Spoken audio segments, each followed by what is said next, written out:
भगवान मनु ने वेद का प्रयोजन बताया। हम आंख नाक कान से रूप रस गंध को देखते ही हैं।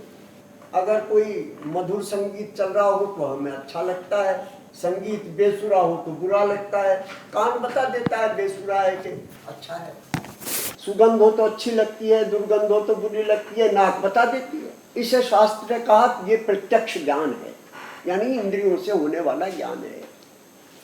तो वेद में पूछने की जरूरत नहीं है, वेद को टटोलने की जरूरत नहीं है ये जानने के लिए कि मैं फूल को सूंघूं कि विष्ठा को न सूंघूं। नाक ही बता देती है कि विष्ठा को नहीं सूंघना है, फूल को सूंघना है। आग को नहीं छूना है, स्पर्श इंद्रिय बता देती है।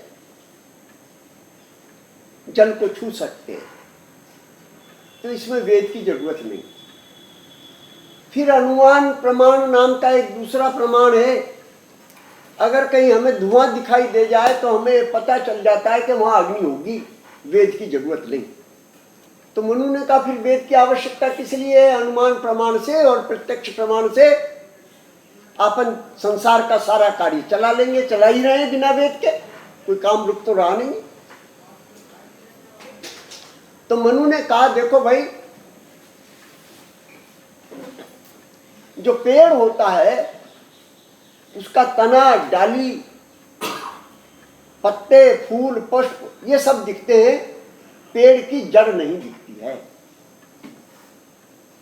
तो संसार का भी और हमारे अपने व्यक्तित्व का भी सारा अंश हमें दिखाई भी पड़ता है, अनुमान से भी हम जान लेते हैं चीजों को, लेकिन पेड़ की जड़ दिखाई नहीं पड़ती है।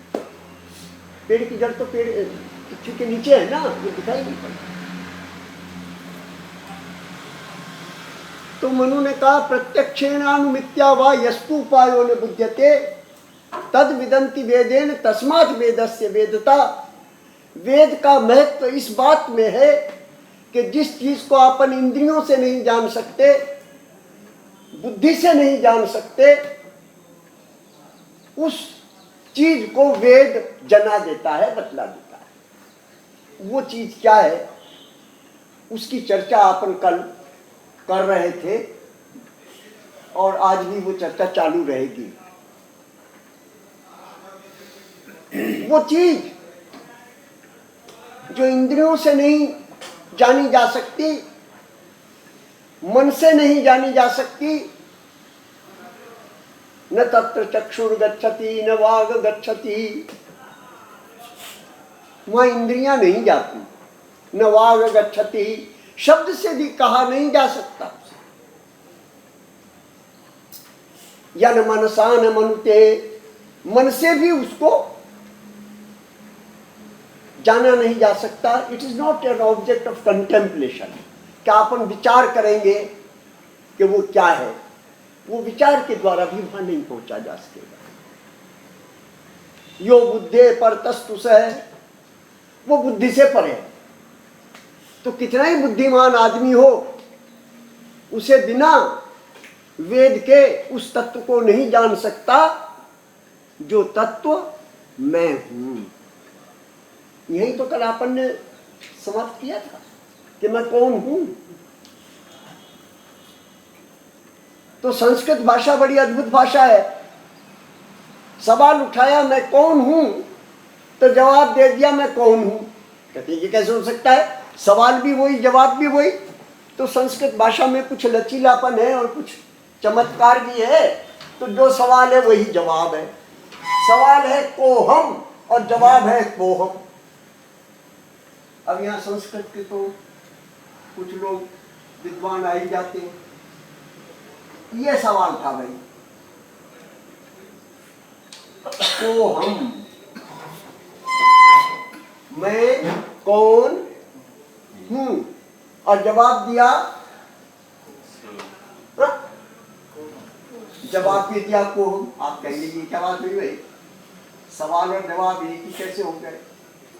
कहते हैं ये सवाल ही ऐसा है कि मैं कौन हूं कि इसका जवाब कहीं बाहर से नहीं आएगा, मैं कौन हूं इसका जवाब मैं ही देगा, दूसरा कोई नहीं देगा। तो जो सवाल करने वाला है वही जवाब देने वाला है, इसलिए जो सवाल है वही जवाब भी है। तो कै के मायने होते हैं कौन, और कै के मायने होते हैं ब्रह्म।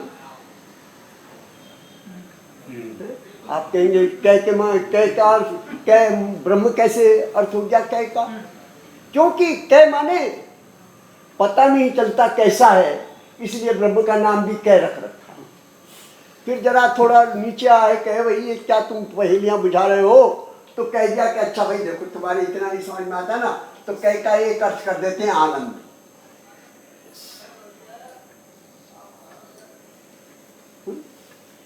एक शब्द होता है ना बीना जी, नाक, एक शब्द है नाक।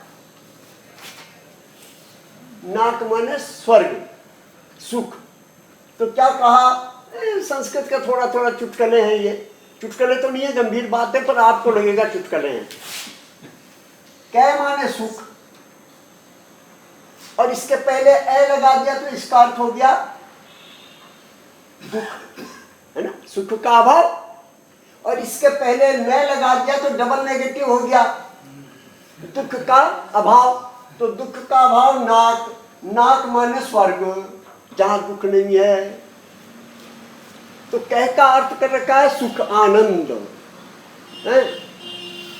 तो प्रश्न आया कि भैया आपने बतला तो दिया को हम मैं कौन हूं, और जवाब भी दे दिया को हम ही मैं ब्रह्म हूं, लेकिन ये ब्रह्म शब्द तो कुछ अकल में नहीं आ रहा है।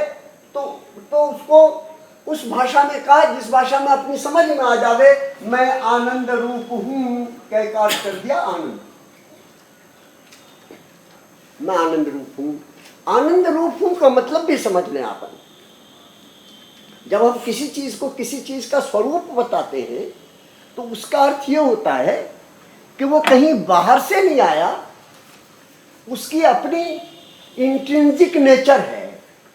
जैसे अग्नि का स्वरूप है उष्णता, तो ऐसा नहीं है कि अग्नि में गर्मी कहीं बाहर से आएगी, अग्नि के अंदर ही वो गर्मी रहती है। तो मैं कौन हूं, कल आपन ने प्रश्न उठाया था तो उत्तर दिया मैं ब्रह्म हूं, पर समझ में नहीं आया तो और ज्यादा बढ़िया उत्तर दिया मैं आनंद रूप हूं। अपने भारतवर्ष में लोग नाम भी रखते हैं अपने, तो गहरे नाम होते हैं।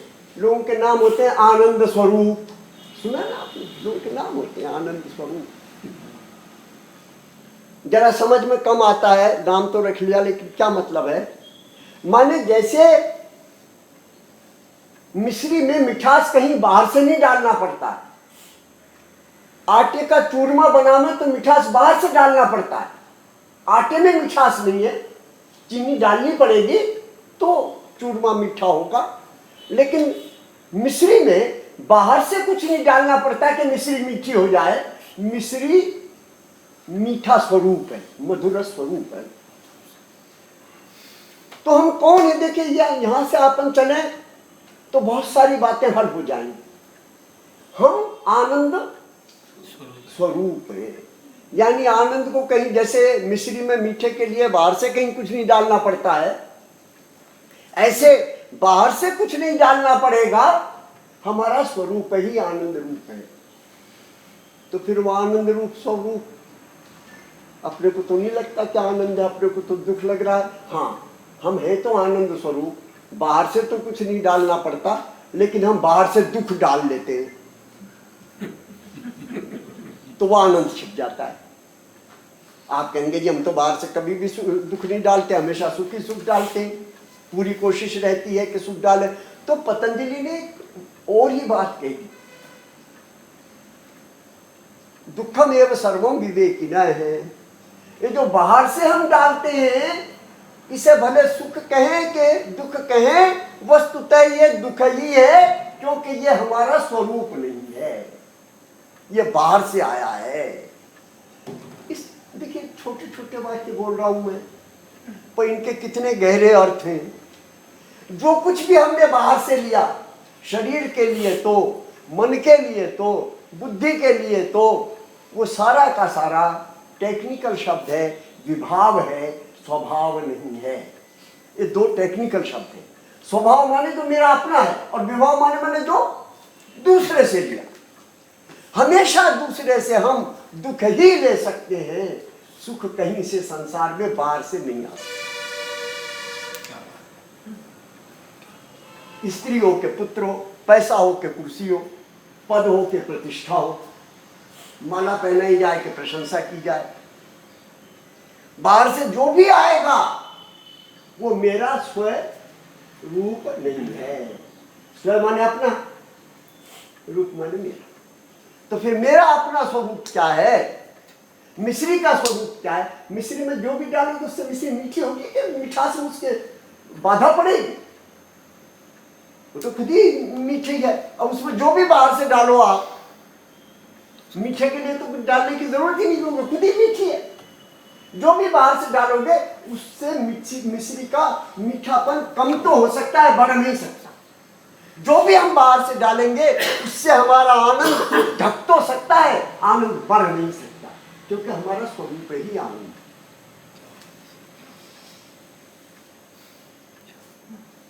है। ये बात प्रत्यक्ष के द्वारा नहीं जानी जा सकती। प्रत्यक्ष के द्वारा नहीं जानी जा सकती माने अपने अनुभव में नहीं आती। अनुभव में तो क्या आता है ना, हमारे पास दुख भी है, सुख भी है, दोनों अनुभव में आते रहते, अनुकूल भी है, प्रतिकूल भी है, फेवरेबल भी है, अनफेवरेबल भी है। प्रत्यक्ष में तो यही जाना जा रहा है। ये बात वेद से जानी जाएगी, इसलिए वेद की वेदता है। वेद की इसलिए जरूरत है कि इस बात को कि मैं अपने आप में आनंद रूप हूं, दुख रूप नहीं हूं। अब मैं ज्यादा डिटेल में जाऊं तो 9 दिन की जगह 90 दिन लग जाए। डिटेल तो बहुत है, डिटेल इतनी है कि शास्त्र ने यह कह दिया, ये नहीं कहा कि वेद कितने हैं, कहा अनंता वही वेदा, वेद अनंत है ना। तो फिर एक प्रश्न आया कि अनंत है तो क्या करें? तो कहा कि सारे जीवन यावत जीवम स्वाध्याय यज्ञ है। स्वाध्याय कैसा यज्ञ है जिसकी कभी पूर्णाहुति नहीं।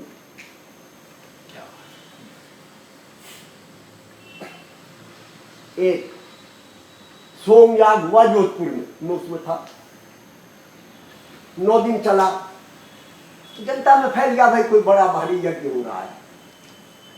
सोमयाग हो रहा था, वैदिक यज्ञ होता है। जनता में ये बात प्रसिद्ध रहती है कि भाई यज्ञ के आखिरी दिन पूर्णाहुति हुआ करती है, तो अपने को आखिरी दिन चला चाहिए, भले और दिन जाओ या मत जाओ। वो 9वें दिन जब वो समाप्त होने वाला था यज्ञ, तो बहुत सारे लाखों लोग जो टूटे उमड़ पड़े, स्त्री पुरुष के साथ पूर्णाहुति के दिन हम भी आहुति देंगे। मैंने वो जो कृष्ण पंडित थे उनसे कहा जी जनता तो पूर्णाहुति के लिए आ गई, क्या करा जाए? बोले वैदिक यज्ञ तो पूर्णाहुति होती ही नहीं, ये तो जीवन भर चलने वाला यज्ञ है। जिसके यहाँ से वो अग्नि आई थी, अग्निहोत्री के यहाँ से यज्ञ पूरा होने पर, यहाँ पूरा होने पर वो अग्नि जलती हुई, बुझी हुई नहीं, जो कि जो उसके घर में वापस चली जाएगी, और वो तब तक आहुति देगा जब तक जिंदा रहेगा, यावत जीवन में। तो बोले पूर्णाहुति, मैंने कहा कि जनता का क्या करें पूर्णाहुति? तो उन्होंने क्या किया, एक कुंड लिया और उस कुंड में अग्नि जला ली और कहा ये पूर्णाहुति हो रही है इसमें। वो झूठी पूर्णाहुति करवा दिए और दूसरे क्योंकि उस असली यज्ञ की तो पूर्णाहुति होती ही नहीं थी, क्या करें? तो अनंता वही वेदा है ना, वेद अनंत है, इसकी कभी पूर्णाहुति होती नहीं है।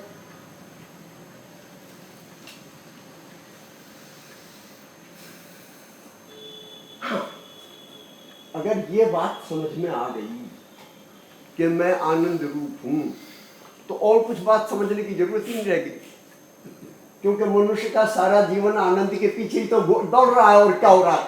गलत इतना हो रहा है कि हम ये समझ रहे हैं कि आनंद कहीं बाहर है। इतनी सी बात है, दिशा ही मोड़ने की बात है। लक्ष्य तो हमारा ठीक ही है, पर गलत दिशा में दौड़ रहे हैं उस लक्ष्य के लिए। बाहर जो कुछ भी है वो मेरा अपना स्वरूप, निश्चित रूप से मेरा होता तो बाहर क्यों रहता ना। वो मेरा अपना स्वरूप नहीं है, मेरा अपना स्वरूप नहीं है, जिसका परिणाम ये होता है कि जो कुछ भी मैं बाहर से लूंगा वो उधार लूंगा, मेरा तो है नहीं। और जो कुछ भी उधार लिया जाता है वो ब्याज समेत वापस लौटाना पड़ता है। इसलिए हमारा सारा जीवन उधार लेने में और उधार चुकाने में ही निकल जाता है। अपने हाथ हमारे कुछ भी नहीं लगता, अपने हाथ हमारे कुछ भी नहीं लगता, क्योंकि हमें ये समझ में नहीं आया कि कोहम का जवाब भी कोहम ही है। अभी किसी मित्र ने बोल दिया था मैं कौन हूं, तो कहा, किसी ने कह दिया जी सोहम। बोला ना, किसने बोला भाई? किसने? आपने बोला क्या? हाँ सोहम। अब ये कोहम और कोहम जो है, ये तो जरा मामला थोड़ा सा अटका हुआ है। सवाल भी वही था, जवाब भी वही था, तो जरा सिंप्लीफाई करने के लिए कह दिया सोहम। ऐसा है, सिंप्लीफाई करने को कह दिया सोहम, वही मैं हूं। लेकिन सिंप्लीफाई करने में क्या हुआ कि दूध में पानी मिल गया असल में, क्योंकि कोहम से तो स्पष्ट हो रहा था कि मैं कौन हूं, क्योंकि कै का अर्थ था मैं आनंद रूप हूं। सोहम का तो अर्थ है मैं वही हूं, तो वही का क्या अर्थ हुआ भाई? वही तो सर्वनाम है, संज्ञा चाहिए। तो फिर सोहम की जगह वो फिर उसके अंदर अहम ब्रह्मास्मि से की जगह ब्रह्म शब्द को रिप्लेस किया। ब्रह्म का क्या अर्थ होता है? जो निरंतर बढ़े। आनंद का क्या अर्थ होता है? जो निरंतर बढ़े। अब ये संस्कृत की यहाँ विदुषी दो बैठी हैं, तो आनंद शब्द टुनदी समृद्धौ धातु से बना है ना? हाँ, टुनदी धातु है, नद, नदी। टू तो लोप हो जाएगा, आनंद शब्द बना समृद्धौ, जो निरंतर घटता रहे। वो समझना चाहिए जो उधार लिया था उस पर ब्याज बढ़ता जा रहा है, इसमें घट रहा है। मैं 10 रुपये आपसे ले लूँ उधार, जब ब्याज पे लिए हैं तो लौटाने कितने पड़ेंगे? 11 12, 10 के 10 में तो नहीं होगा ना, उधार लिया हुआ है। तो मेरे लिए क्या हो रहा है, 10 रुपये का जो सुख है वो सुख घट रहा है, क्योंकि लौटाने 11 पड़ेंगे, लौटाने 12 पड़ेंगे। जैसे जैसे समय बीतता है बाहर से लिया हुआ माल हमेशा कम होता चला जाता है, क्योंकि उसमें ब्याज बढ़ता चला जाता है। वो मैं देनदार मैं हो गया ना उसका। संसार से जो भी सुख अपन बाहर से लेते हैं वो प्रति क्षण कम होता चला। जो आनंद शादी में सुहाग रात के दिन है, पहली रात, वो सुख बढ़ता है कि घटता है? आप लोगों से पूछिए, प्रत्यक्ष प्रमाण। जो पहली रात सुख है पर बाहर से आया है, अंदर से नहीं आया, घटता चला। छोड़ो सुहाग रात की बात। आज के दिन मैंने एक कार खरीदी, उसके माला वाला चढ़ाई, गणेश मंदिर पे ले गया, स्वस्तिका चिन्ह बनाया, भाई नई कार खरीदी है। जो कार नई आने का सुख पहले दिन है वो दिन पर दिन घटता है कि बढ़ता है? पुरानी हो जाती है कार, रूटीन हो जाती है। कार तो है, इसमें क्या सुख करना रोज की रोज। पहले दिन ताली बजाते हैं, दूसरे दिन खत्म हो जाती है। फिर वो पुरानी होकर बजाय इसके जो सुख देने लगे दुख और देने लगती है। बार बार मिस्त्री के ले जाओ, खराब और बजाने लगती है।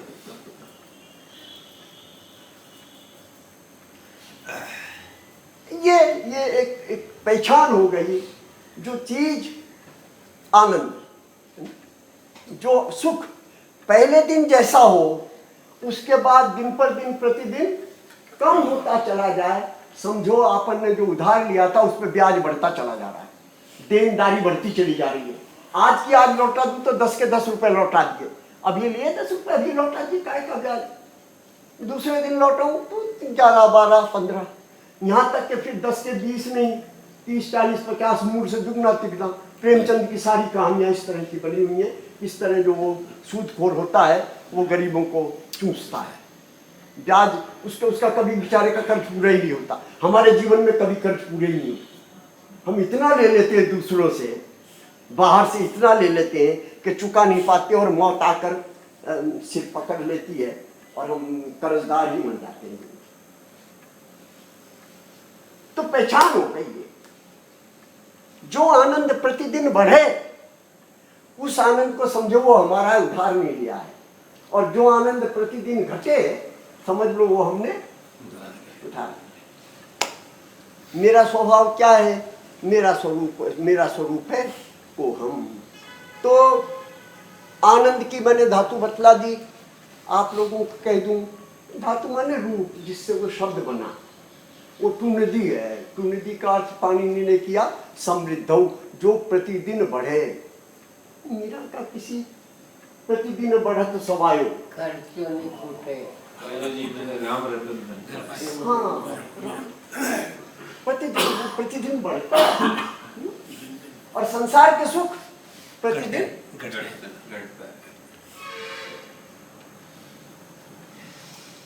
ये भैया सीधे सीधे फैक्ट हैं, इसमें कोई उपदेश देने वाली बात नहीं। इसलिए मैंने कहा कोई आपन सत्संग नहीं कर रहे हैं, क्लास है। There are some facts which are being stated, शास्त्रों ने बताया। इसलिए जिस कुर्सी पर मैं अभी बैठा हुआ हूँ ना, राजस्थान संस्कृत विश्वविद्यालय में एक पीठ है, उस पीठ का नाम है वेद विज्ञान पीठ। वो वेद का विज्ञान, ये उस पीठ का टेक्निकल नाम रख रखा है सरकार ने, वेद विज्ञान। पंडित मधुसूदन ओझा वेद विज्ञान पीठ। वेद विज्ञान है माने स्टेटमेंट ऑफ फैक्ट्स। तो हुआ क्या, आप देखिए, अपन इस चार्ट पर आ जाएं। मैं भी थोड़ा इधर उधर चला ही जाता हूँ चार्ट से, मेरी लाचारी है। कोशिश तो करता हूँ कि चार्ट में बंधा रहूँ, लेकिन इधर उधर चला जाता हूँ। अच्छा ही रहता है जाना। कुछ बातें जो चार्ट से नहीं, चार्ट में इंक्लूडेड नहीं थी, वो भी कहता हूँ। हम यहाँ से चले, मेरा क्या स्वरूप है? अहम ब्रह्मास्मि। तो कहा भैया ब्रह्म तो आनंद रूप है, ब्रह्म तो सर्वशक्तिमान है, ब्रह्म तो सर्वज्ञ है। मैं तो सर्वज्ञ हूं नहीं, मैं तो सर्वशक्तिमान हूं नहीं, मैं तो आनंद रूप हूं नहीं। तो फिर आपने डिक्लेयर कर दिया कि मैं ब्रह्म हूं।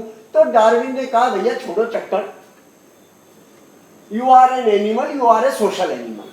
कल बतला रहे थे कि साहब वो पढ़ाया ही जाता है हमारे, मैं is a social animal. Animal का मतलब ये है कि वो थोड़ा सा पशुओं से जरा सुपीरियर टाइप का पशु है पशु ही। पशु का मतलब यह है कि उसे जो आंख से दिखता है और जो बुद्धि से सूझता है उसके अनुसार ही चलता है। बुद्धि पशु में भी होती है ना। वो अपना जो लॉन होता है कोई बाहर, तो उसमें बाहर का पशु घुस जावे तो घास चरता रहता है। वो जो माली है डंडा लेके जाता है, तो पशु को पता है कि डंडे से मुझे मारेगा, तो तत्काल भाग के डंडा लेके बाहर हो जाता है। बुद्धि है तभी ना, अभी डंडा मारा नहीं है उसको, बिना मारे ही डंडा देखकर वो समझता तो अकल तो है उसमें कि अब डंडा लेकर आया है और इस लाउंड में घुसता हूं मैं तो मेरे मार पड़ती है, और मैं फिर डंडा ले आया, भागो यहां से। बस जितना इंद्रियों से जाना जा सकता है और जितना बुद्धि से समझा जा सकता है, उतने तक जब तक हमारा जीवन है, हमारा जीवन पशु जीवन ही है। जरा सुपीरियर टाइप का है, गधे में थोड़ा अकल कम है, हम में ज्यादा है, पर काम अकल ही है असल में। हम भी अकल से ही काम ले रहे हैं और डंडे हमारे पड़ ही जाते हैं, अकल से काम लेते। ऐसा नहीं है कि गधा ही पिटता है, हम लोग भी पिटते हैं दुनिया में, ऐसा नहीं। बुद्धि कभी धोखा दे देती है, उल्टा पुल्टा हो जाता है, तो उल्टा पुल्टा हो ही जाता है, फिर कहते हैं यार ये तो गलत हो गया। खैर, प्रश्न ये है कि जो कुछ कहा जा रहा है अगर वो सच है कि मैं ब्रह्म हूं माने आनंद रूप हूं, माने सर्वज्ञ हूं, माने सर्वशक्तिमान हूं, माने सर्वव्यापक हूं, है ना। तीन शब्द हो गए ना, ओमनी प्रेजेंट, ओमनीसिएंट, ओमनीपोटेंट। ईश्वर के लिए तीन शब्द आए, सर्वव्यापक, सर्वज्ञ, सर्वशक्तिमान। ऐसा अगर मैं हूं तो फिर मुझे लगता क्यों है कि मैं अल्पज्ञ हूं, मैं अल्पशक्तिमान हूं? मैं सीमित जगह में हूं, सर्वव्यापक तो नहीं हूं। ऐसा लगता क्यों है? तो ये जो लगता है ये मेरे मन और बुद्धि तक ही की बात है। मन और बुद्धि से तो ऐसा ही लगेगा। जब तक आप मन के संसार में और बुद्धि के संसार में रहेंगे, है ना, प्रत्यक्ष और अनुमान प्रमाण में रहेंगे, गीना जी टेक्निकल शब्द, तब तक तो ऐसा ही लगेगा। जब प्रत्यक्ष और अनुमान प्रमाण से आगम प्रमाण यानी वेद पर आएंगे, तब यह पता चलेगा कि ऐसा नहीं है कि मैं अल्पज्ञ हूं, कि मैं अल्पशक्तिमान हूं, कि मैं सीमित हूं। तो इसलिए वेद का अध्ययन करना चाहिए। वेद के अध्ययन का प्रयोजन समझ गए क्या आप? वेद ने पहले ये आश्वासन दिया, जैसे कोई भी एजुकेशन का सिस्टम होता है, इकोनॉमिक्स है कि इंजीनियरिंग है, तो इंजीनियरिंग में जब स्टूडेंट जाता है तो वो ये मान कर जाता है कि मैं इंजीनियरिंग कर लूंगा तो इंजीनियरिंग का अमुक कार्य कर सकूंगा। अभी कर सकता नहीं है, वो इस विश्वास के साथ दाखिल होता है। डॉक्टरी में जाता है, सोचता है हाँ मेडिकल में जाऊंगा तो रोग ठीक कर सकूंगा, ये तो पहले मान लेता है, इसके बाद मेडिकल में दाखिला लेता है। तो ये तो पहले मान लेना पड़ेगा अपने को कि वेद हमें ऐसा ज्ञान दे देगा जिस ज्ञान से हम ब्रह्म हो जाएं, आनंद स्वरूप हो जाएं। और आत्मा तो गीता में शुरू ही आत्मा से हुआ सारा मामला, नैनम छिन्दन्ति शस्त्राणि नैनम। हम ऐसी स्थिति में आ जाएं कि हम मरे नहीं, बूढ़े नहीं हो, अजर हो जाएं, अमर हो जाएं। ये आत्मा का विश्लेषण गीता के प्रारंभ में किया। तो ये हमें प्रतिज्ञा, ये हमें आश्वासन दिया वेद ने कि यदि हम वेद को पढ़ेंगे तो हम मन और बुद्धि से काम नहीं लेंगे, वेद से पढ़ेंगे। वेद से यदि हम पढ़ेंगे तो हम अजरत्व अमरत्व को प्राप्त हो जाएंगे, आनंद को प्राप्त हो जाएंगे, सर्वव्यापकता को प्राप्त हो जाएंगे, सर्वशक्तिमत्ता को प्राप्त हो जाएंगे। ये वेद ने हमें आश्वासन दिया। अब अगर इस आश्वासन पर अपना विश्वास न हो, अगर मेरा यही विश्वास न हो कि मेडिकल साइंस पढ़ने के बाद मैं बीमारियों का इलाज कर सकूंगा, तो फिर मेडिकल साइंस में दाखिला लेने का मतलब भी कुछ नहीं है। ये तो पहले मानना पड़ता है कि हाँ ये जो मेडिकल कॉलेज खुले हैं इसमें अगर मैं एडमिशन ले लूंगा और मेडिकल साइंस पढ़ लूंगा तो मुझ में ऐसा सामर्थ्य आ जाएगा कि मैं रोगों का उपचार कर सकूं। अभी रोगों का उपचार कर नहीं सका है। इस विश्वास श्रद्धावान लभते ज्ञानम, ये श्रद्धा तो पहले करनी पड़ेगी। जब मेडिकल साइंस करके निकल जाएगा तो सचमुच रोगों का उपचार करने लगेगा। ये मानकर कि वेद से ये प्राप्त होने वाला है। जब व्यक्ति वेद की कक्षा में प्रविष्ट होता है तो उसका नाम हो जाता है ब्रह्मचारी। विद्यार्थी का पुराना नाम है, अभी तो विद्यार्थी छात्र स्टूडेंट जो नाम रखो, पुराना नाम है ब्रह्मचारी। ब्रह्म माने अपन ने अभी देखा, सुख, आनंद, स्वभाव, ऐश्वर्य। वो ब्रह्मचारी जो है वो जिस चर्या का, जिस लाइफ स्टाइल को फॉलो करता है उसका नाम है ब्रह्मचर्य। उसका नाम है ब्रह्मचर्य, जिस लाइफ स्टाइल को फॉलो, मतलब वेद के अध्ययन का जो प्रयोजन है अपने आप को जान लेना, और अपने आप को जानने का जो प्रयोजन है वो प्रयोजन है ये कि जो मैं चाहता हूं वो मेरे में पहले से ही उपस्थित है। अहम ब्रह्मास्मि सोहम कोहम, मेरे में नहीं, सर्वम खलु इदम ब्रह्म, ये सभी आनंद रूप है, विश्व ही आनंद रूप है। ये ज्ञान है जो वेद से हमें प्राप्त होगा। इस ज्ञान को हमने सुन तो लिया, सुनने से तो प्राप्त नहीं हुआ, एक कोड ऑफ कॉन्डक्ट, एक जीवनचर्या भी फॉलो करनी पड़ेगी। उस जीवनचर्या का नाम क्या है? ब्रह्मचर्य उसका नाम है, क्योंकि वो ब्रह्म की चर्या है। अभी भी जगह जगह ब्रह्मचर्य आश्रम खुले हुए हैं।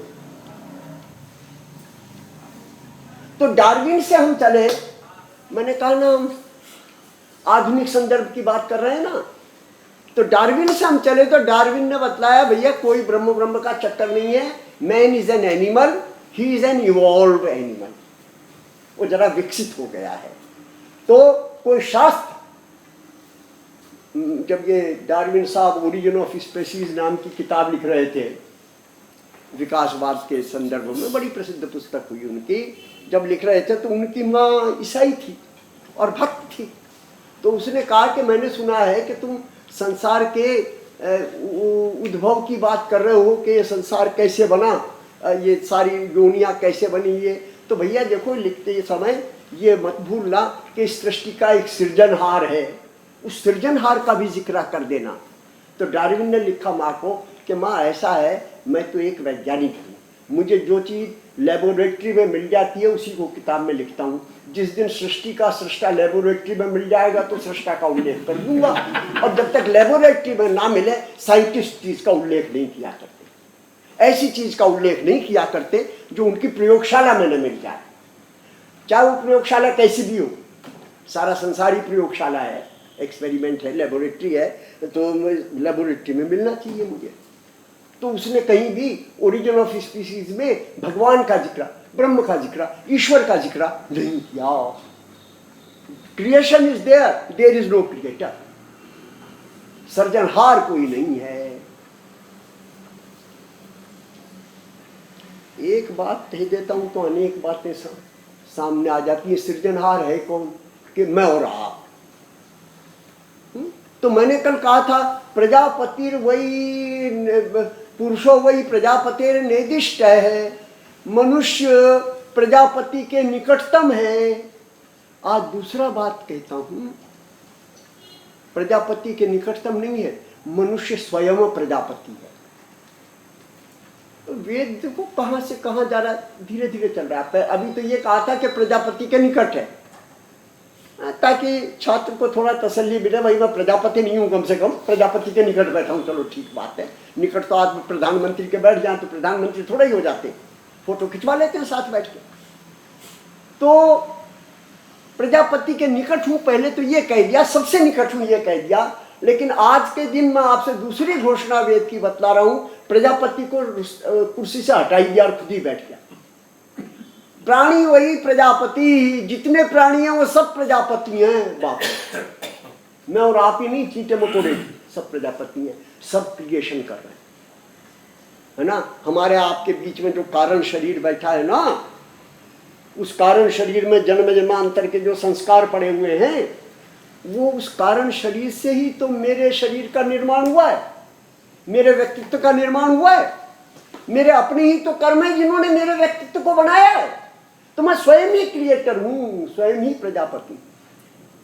मैंने कुछ किया, उसका संस्कार गया, उस संस्कार ने अमुक प्रकार का निर्माण कर दिया, मेरे शरीर का, मेरे मन का, मेरी बुद्धि का, मेरे व्यक्तित्व का।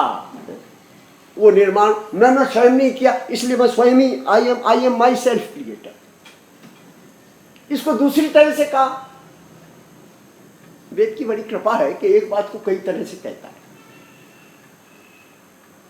और वेद साइंस भी है और पोइट्री भी है, तो साइंस की तरह भी बोलता है और पोइट्री की तरह भी बोलता है। पोइट्री को समझने के लिए पोइट्रिक माइंड चाहिए, उसका शब्दार्थ करोगे तो पोइट्री गड़बड़ा जाएगी, है ना। अपना कोई प्रेमी प्रेमिका को कहे कि तेरा मुख चांद है, और इसका सीधा अर्थ ये करने लगे कि ये मुख जो है ये चांदी है सचमुच, और कोई चांद पे ये दावा करे कि मैं भी नील आर्मस्ट्रॉन्ग की तरह चांद पर पहुंच गया हूँ, क्योंकि मुख को ही चांद का था और मुख पर तो पहुंचा हुआ ही हूँ। तो ये मतलब पोइट्री को पोइट्री की तरह समझने का तरीका ना होगा, पोइट्री को पोइट्री की तरह से समझना पड़ेगा। पोइट्री तत्सृष्ट्वा तदनो प्रविशत, सृजनहार ने निर्माण किया और निर्माण में स्वयं प्रविष्ट भी हो गया। ये पोइट्रिक ढंग है कहने का। ईश्वर ने मुझे बनाया है और बनाकर फिर ईश्वर मुझ में स्वयं घुस भी गया। कैसे घुस गया है? जैसे नर्तक अपने नृत्य में घुस जाता है। जो नाचता है ना, डांसर, वो नाचता तो है ही है, पर वो नाच से अलग थोड़ा ही रह जाता है कि मैं यहां बैठा हूं, नाच यहां चल रहा है। उस नाच में ही नर्तक घुस जाता है। ऐसे ईश्वर ने सृष्टि बनाई और सृष्टि में स्वयं प्रविष्ट भी हो गया। तत्सृष्ट्वा तदेवानुप्राविशत्। ये जो बातें मैं आपसे कह रहा हूं मित्रों, ये वेद की बात है और मैं कंपैरिजन नहीं करना चाहता और किसी के लिए कोई मेरे मन में अश्रद्धा का भाव नहीं है। पर सृष्टि को बनाकर ईश्वर सृष्टि में घुस गया है, मैं और आप ही ईश्वर हैं, ये बात वेद ने कही, ये बात कुरान और बाइबल ने नहीं कही। इस फर्क को अपन समझे, इस फर्क को समझ। सभी धर्म पूजनीय है, सभी धर्म अच्छे हैं, लेकिन हर धर्म की एक विशेषता भी होती है।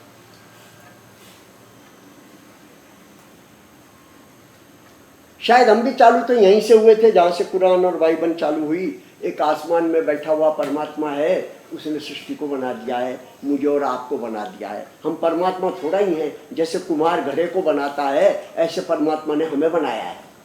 तो कुम्हार घड़ा नहीं हो जाता और घड़ा कुम्हार नहीं हो जाता है, दोनों अलग अलग रहते हैं। ये द्वैतवाद हुआ, डुअलिज्म हुआ। मैं अलग हूँ, परमात्मा अलग है, परमात्मा ने मुझे बनाया है। लेकिन ये देश द्वैत पर रुका नहीं। इसने कहा ऐसा नहीं है परमात्मा ने मुझे बनाया है, परमात्मा ही मैं बन गया हूं। ऐसा नहीं है कि परमात्मा ने संसार को बनाया है, परमात्मा ही संसार बन गया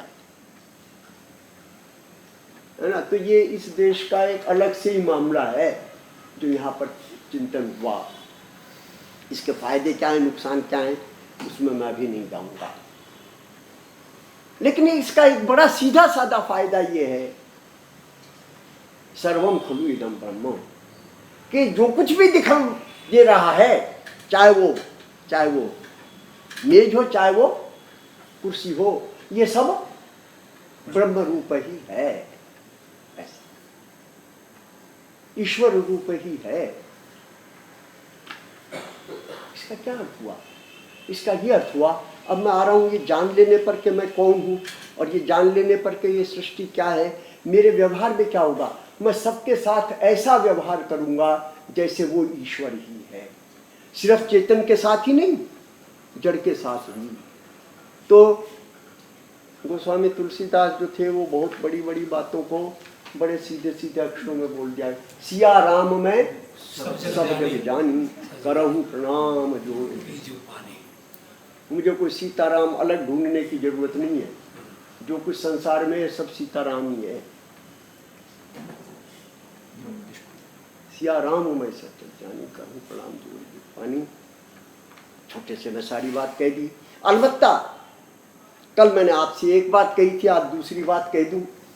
इससे पहले के समय, अभी समय है अपने पास, लेकिन इससे पहले कि मैं असली बात कहना भूल जाऊं, कल मैंने आपको एक वाक्य कहा था, ये मानकर चलिए कि हमें कुछ नहीं आता। ज्ञान में आगे बढ़ने के लिए ये पहली शर्त है कि आदमी ये मानकर चले कि मुझे नहीं आता।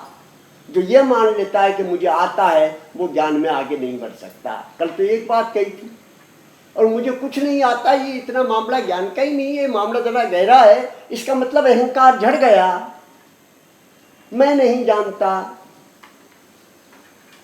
मैं नहीं जानता माने हमने अपने मन और बुद्धि की सीमा समझ ली। हमने समझ ली जो कुछ हमारा मन कहता है और जो कुछ हमारी बात बुद्धि कहती है ये फाइनल ट्रूथ नहीं है, अंतिम सत्य नहीं है। व्यवहार चल रहा है, ठीक है, कोई दिक्कत नहीं, मन से बुद्धि से व्यवहार, इंद्रियों से व्यवहार चल रहा है, लेकिन ये परमार्थ नहीं है, ये वास्तविक सत्य नहीं है, ये अल्टीमेट ट्रूथ नहीं है। तो मैं परम सत्य को नहीं जानता। थोड़ा बहुत दुनिया का काम चला रहा हूँ, इतना ही है। कल ये मैंने आपसे कहा था, मानकर चले मैं कुछ नहीं जानता। आप कहेंगे जी ये आपने जो सूत्र दिया ये कहाँ से दे दिया? तो वेद ने तो बड़ी भारी घोषणा कर दी, और मेटरलिंक नाम के एक पश्चिम के विद्वान हुए, उन्होंने कहा इतनी भयंकर घोषणा मनुष्य जाति के इतिहास में नहीं हुई। और वो घोषणा वेद ने ये कर दी नास्तीय सूक्त में कि ये सृष्टि पर विचार किया कि सृष्टि कहाँ से आई, क्यों आई, कैसे बनी। सारा विचार करने के बाद ऋषि ने कहा कि भैया देखो मैं तो थक गया विचार करते करते, कि सृष्टि क्यों बनी और कैसे बनी और कहाँ से आई, मुझे तो पता नहीं चलता। पर एक बात कहता हूँ, मेरी जो अकल काम कर रही है वो ये कर रही है कि मुझे ये भी डाउट है कि परमात्मा को भी ये पता है कि नहीं कि सृष्टि क्यों बनी और कैसे बनी। यो अस्य अध्यक्ष परमे व्योमन सोंग वेद यदि वान वेद।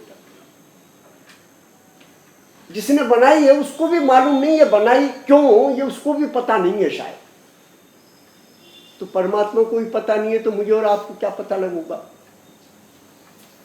इसलिए लोग बड़े बड़े सवाल उठाते हैं, ये सृष्टि बनी ही क्यों, नोबडी नो, किसी को पता नहीं। जिसने बनाई उसे भी मालूम नहीं कि मालूम है कि नहीं है।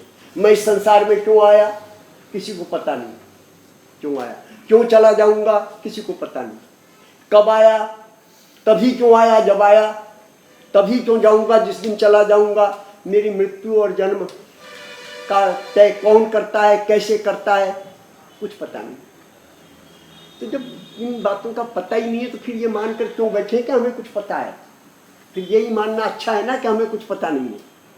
ये कह दिया। आज मैं आपसे दूसरी बात कहना चाहता था। दूसरा, कल का एक वाक्य था, ये मानकर चलिए कि हमें कुछ पता नहीं है।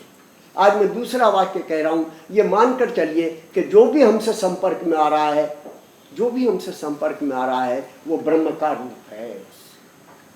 नारायण तुलसी संसार में सबसे मिलिए धाय, ना जाने किस रूप में नारायण। आपका व्यवहार जिस दिन इस रूप में हो जाएगा कि छोटा है, बड़ा है, बेवकूफ है कि अकलमंद है, दुराचारी है कि सदाचारी है, भगवान का ही रूप। तो फिर दूसरे व्यवहार के, दूसरे आचार शास्त्र की आवश्यकता नहीं है। You need no other ethics. बात खत्म हो गई इतने पर ही। तो कल मैंने एक वाक्य दिया था, मैं कुछ नहीं जानता। दूसरा वाक्य दे रहा हूं, जो भी मुझे मिल रहा है, जब भी मिलेगा, जैसा भी होगा, वो ब्रह्म का ही रूप होगा, नारायण का ही रूप होगा। वैसा ही व्यवहार करना भैया उसके साथ। इस एक सूत्र में से आप किसके साथ तो दुराचार करोगे, किसके साथ भ्रष्टाचार करोगे, किससे झूठ बोलोगे, किसको मारोगे, किसका शोषण करोगे, किसको पीड़ित करोगे, सब ब्रह्म का रूप है। अलावा इसके क्या आप उसका सम्मान करेंगे, उसे प्यार करेंगे, अलावा इसके दूसरा कोई विकल्प आपके पास बचा नहीं। हाँ, अब ये दिक्कत जरूर है कि सारी बात मैं कह रहा हूं, जो कुछ भी है सब नारायण का। वासुदेवाय सर्वम सर्वम वासुदेवाय है। गीता लिखा है ऐसा व्यक्ति दुर्लभ है, सुदुर्लभ का, जिसको सारे में वासुदेव नजर आने लग जाए। बड़ा मुश्किल है ऐसे व्यक्ति को। ऐसे व्यक्ति का मिलना किस लिए मुश्किल है कि ब्रह्मचर्य के पालन से ब्रह्म प्राप्त हो सकता था। तो ब्रह्मचर्य का अर्थ हम लोग समझते हैं।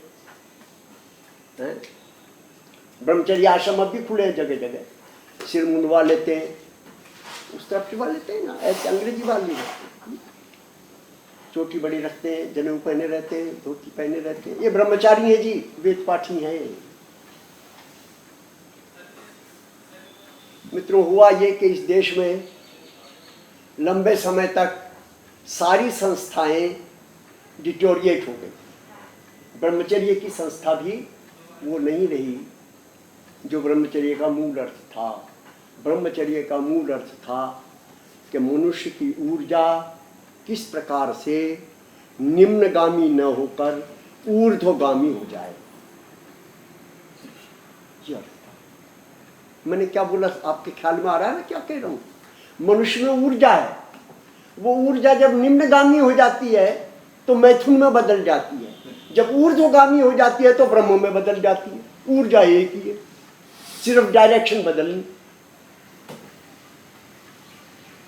निम्नगामी हो जाती है, मैथुन में बदल जाती है, तो भी कोई थोड़ा काम नहीं करती, बच्चे को जन्म दे देती है। कोई छोटा काम है क्या? हाथ पैर वाले, नाक आँख कान वाले बच्चे का जन्म हो जाता है वीर्य के अधोगामी होने पर। आखिर ये शक्ति तो एक ही है ना, ऊर्जा तो एक ही है, एनर्जी एक ही है। निम्नगामी हुई है तो उसने बच्चे को जन्म दे दिया है, लड़के लड़की को जन्म दे दिया है, ये भी ब्रह्म का ही रूप है। वैसे बाल गोपाल बोलते हैं यहाँ पर, बच्चे को भी कृष्ण रूप मानते हैं।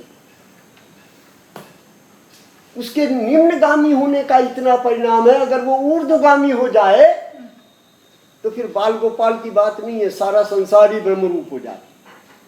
ये ब्रह्मचर्य है। फ्रायड, डार्विन के बाद फ्रायड महोदय का जिक्र कर दूं थोड़ा सा।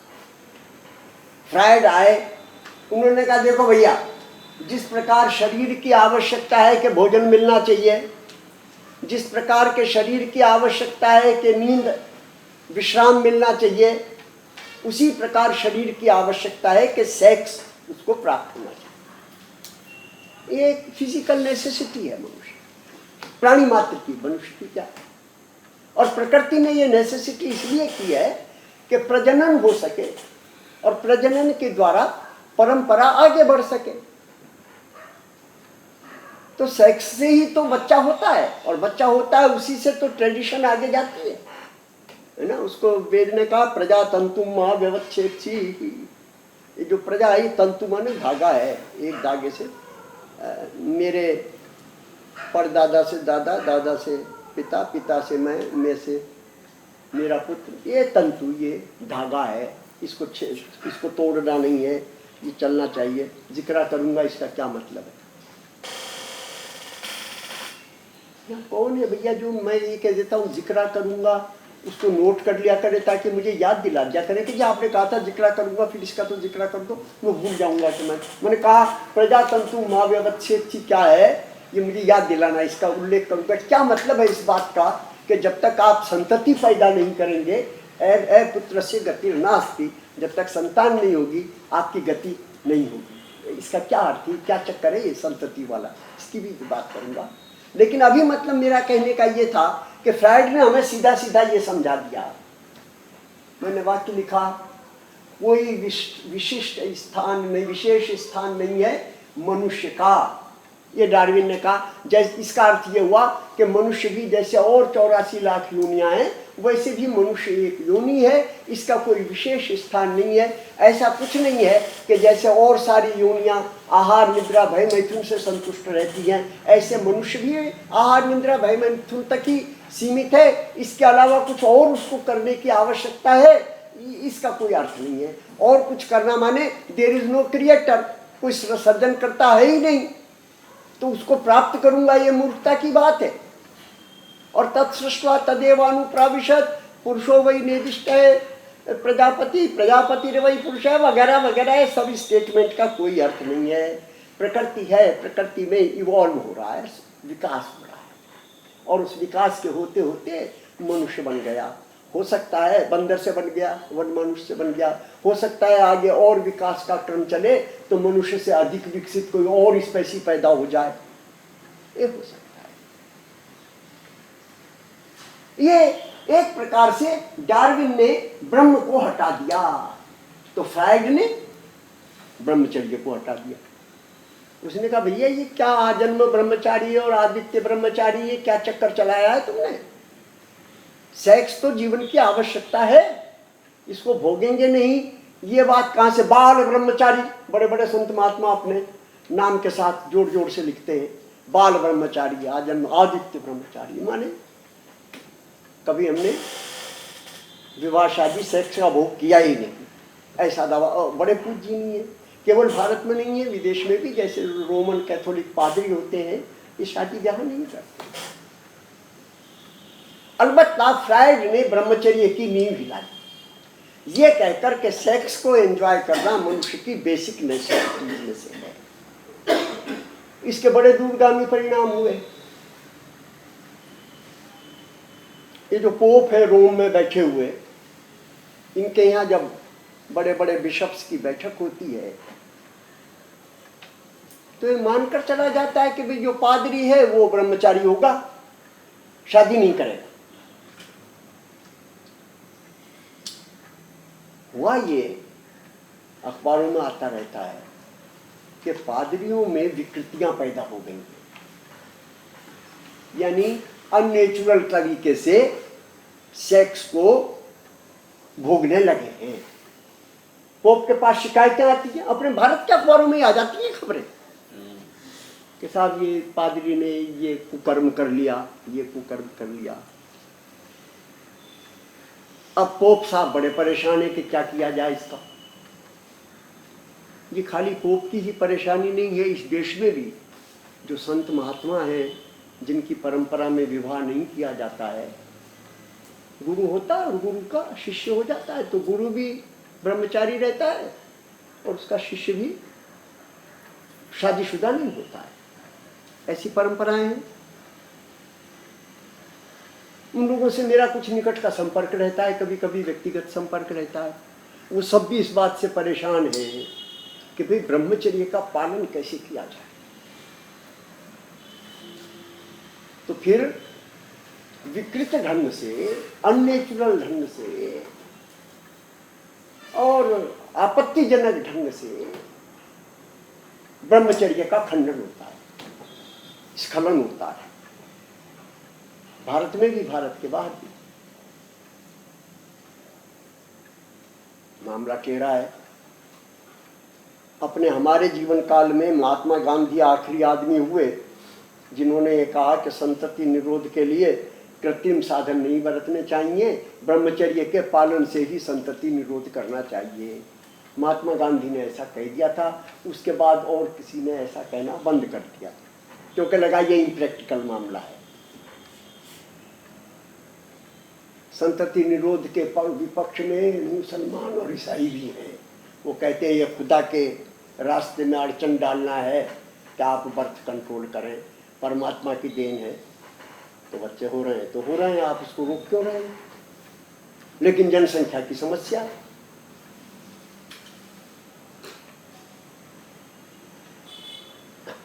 मित्रों, वेद वो तरीका बताता है कि मनुष्य किस प्रकार से ब्रह्मचर्य का पालन कर सकता है, उस समस्या का हल दे रहा है। और वो समस्या का हल इस आश्रम व्यवस्था में है। ब्रह्मचारी, गृहस्थ, वानप्रस्थ और सन्यासी,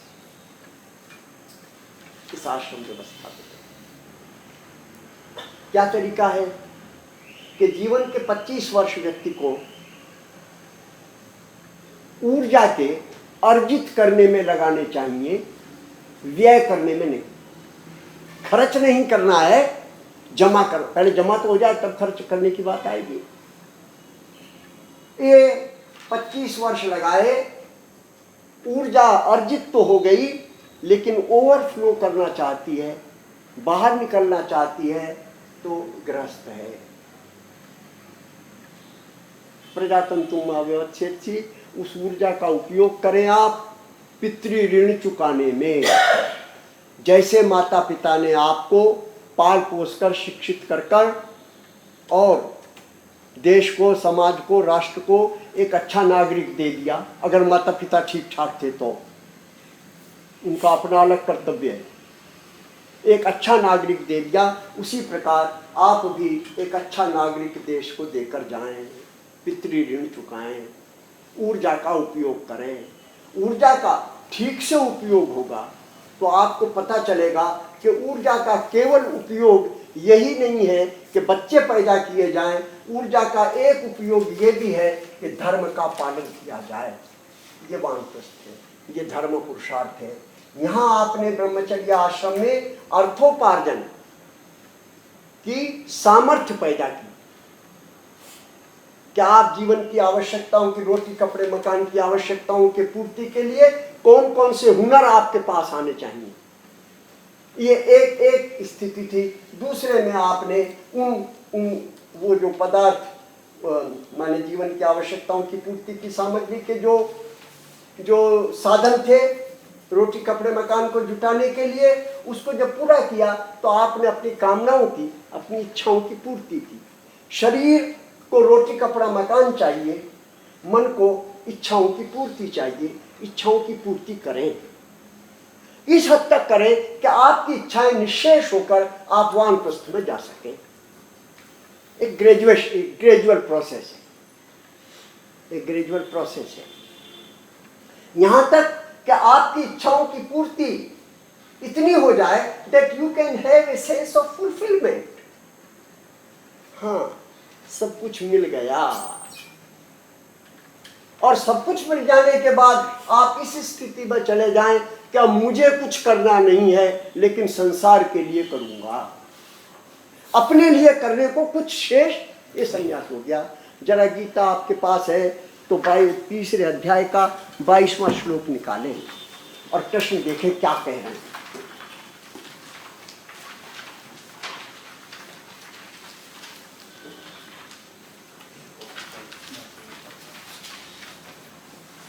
कोई बात नहीं, नहीं भी है तो मैं पढ़ दूंगा, नहीं है गीता तो कोई बात नहीं, मैं पढ़ दूंगा, अर्थ भी पढ़ दूंगा।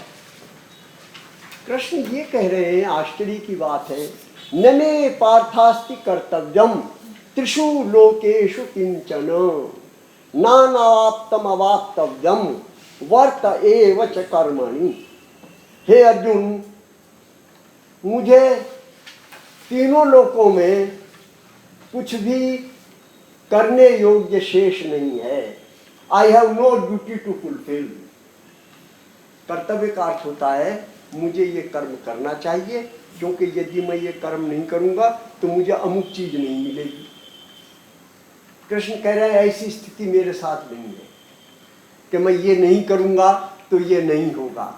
ऐसी स्थिति मेरे साथ इसलिए नहीं है कि मैं तो, ऐसी स्थिति कब आती है मनुष्य की कि मुझे कुछ चाहिए ही नहीं, जब ये समझ में आ जाए मैं आनंद रूप हूं।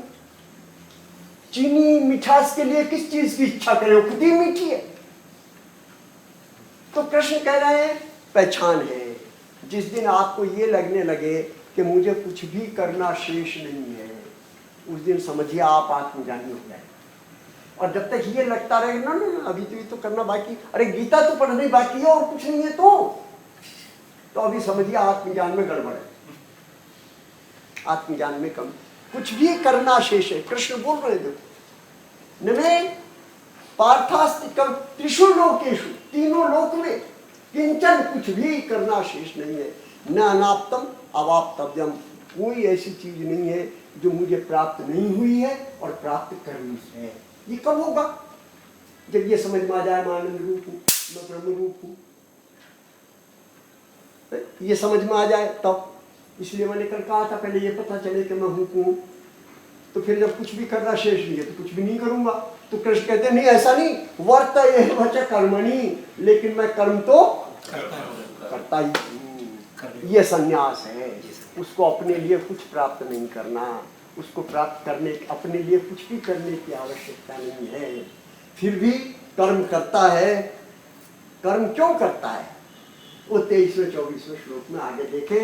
यदि अहम न वर्त्ययम जातु कर्माण्यतंद्रित है मम वर्तमान वर्तन्ते मनुष्या पार्थ सर्वशः। मुझे तो ज्ञान हो गया, सब लोगों को तो ज्ञान नहीं हुआ। अगर मैं हाथ पर हाथ रखकर बैठ जाऊंगा तो लोग समझ करके कृष्ण हाथ पर हाथ रखकर बैठा है, अपने को तो बड़े का अनुकरण करना है, अपन भी हाथ पर हाथ रखकर बैठ जाते हैं। तो ये मिथ्याचार हो जाएगा। कृष्ण कहते हैं मिथ्याचार माने मन में तो है कि मुझे ये चीज चाहिए और इसके लिए ऐसा करने से ये चीज मिल जाएगी, लेकिन ऊपर से कहा नहीं जी मुझे तो कुछ नहीं चाहिए, मैं तो ब्रह्म रूप हूं। तो ये ढोंग हो गया, ये ढोंग हो गया है ना। तो ढोंगी लोग पैदा न हो जाएं, इसलिए मैं चाहिए मुझे सचमुच में कुछ नहीं, फिर भी मैं कर्म कर उत्सीद मम वर्तमान वर्तन्ते मनुष्य पार्थ सर्वशः। फिर अर्जुन सब लोग मेरी तरह ही काम करने लगेंगे, उत्सीद का, तो सारे संसार की व्यवस्था नष्ट भ्रष्ट हो जाएगी। कुर्याम कर्म चेदहम, अगर मैं कर्म न करूं, संकर से च कर्ता स्याम, और सब तरफ कंफ्यूजन ही कंफ्यूजन, उपहन्यामी पुनः प्रजा, और सारा संसार अस्त व्यस्त नष्ट भ्रष्ट हो जाएगा। मैं संसार की स्थिति बनाए लोक संग्रह के लिए कर्म करता हूं, मुझे अपने लिए कुछ नहीं करना।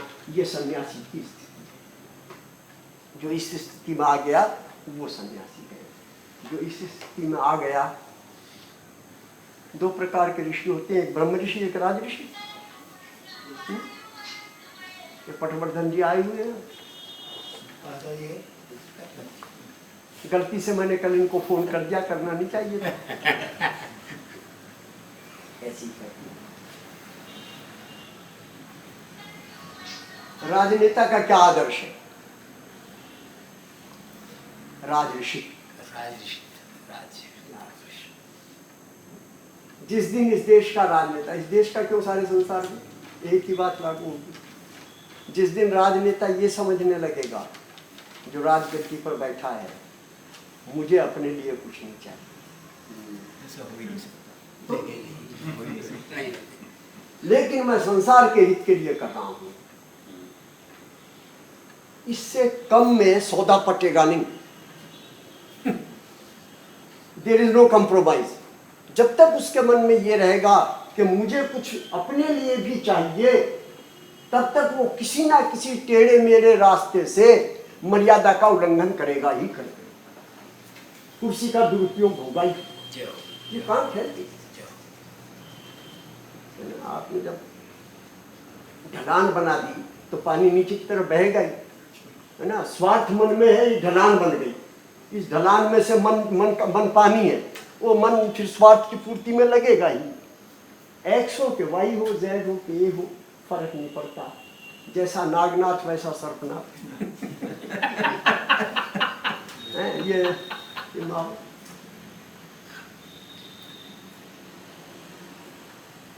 दल के बदल जाने से राजनीति नहीं शुद्ध हो जाएगी, व्यक्ति के बदल जाने से राजनीति शुद्ध होगी।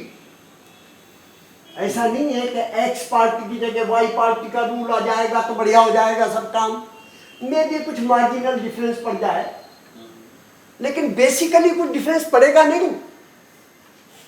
वो सब बातें जिनको हम गालियां देते हैं अखबार वाले रोज, वंशवाद, जातिवाद, संप्रदायवाद, प्रांत प्रदेशवाद, फलाना ढिमका, भ्रष्टाचार, ये वो, अखबार जिन समाचारों से भरा रहता है, ये भरा ही रहेगा, यही समाचार आते रहेंगे।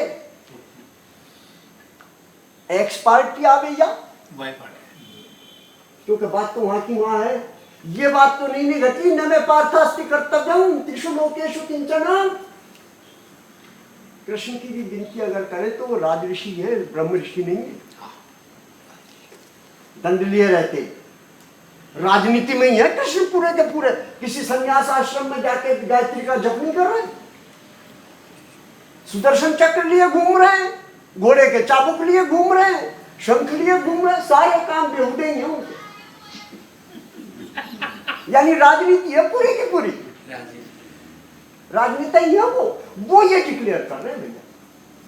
अब ये राजनीति का आदर्श तो अपने सामने है, आप कहेंगे कि ये आदर्श तो इम्प्रैक्टिकेबल है, ठीक, कोई बात नहीं, जो प्रैक्टिकेबल है वो करे जाओ, उसका जो फल है वो भोगे जाओ। चक्कर क्या है यार, क्या तो परेशान हो रहे हो? तो मैं बिल्कुल परेशान नहीं होता, लोग बहुत परेशान होंगे, बिल्कुल परेशान भाई, जैसा कारण होगा वैसा कार्य हो जाएगा। कारण ये है कि राजनेता को अपना स्वार्थ छोड़ नहीं पा रहा अभी, उसमें से जो फल निकलने वाला है राजनीति में, वो फल वही निकलेगा जो निकल रहा है, बात खत्म हो गई। काय को परेशान है आप, काय को परेशान है? न मेरे बाबू क्या बताएं, मुझे लोग जबरदस्ती राजनीति की बातें सुना जाते, मैं तो सुनना नहीं चाहता, और कोई बैठता तो सुना जाता है। साहब देखिए गांधी जी ने ये गलती कर दी, बड़ा अच्छा हुआ भाई, नेहरू जी ने ये कमाल कर दिया, बड़ा अच्छा। जो बड़े बड़े नेता हैं ना, उनके बारे में उलट पुलट बातें अब डिस्कवर हो रही हैं, वो आ रही है सामने, कहाँ से बड़ी। मैं तो नेहरू जी के काल का व्यक्ति हूँ। नेहरू जी 15 अगस्त 1947 का जब उन्होंने झंडा लाल किले पर बंगा उपस्थित था, उस समय में उस काल का आदमी हूँ। हम लोग तो यही मानते रहे कि देवता रूप है, अब पता चल रहा है कि मामला ऐसा नहीं है। महत्वाकांक्षाएं थी, एम्बिशंस थे, उसमें से जो परिणाम निकलने थे वो निकले, और उनका एक परिणाम देश का विभाजन भी हुआ।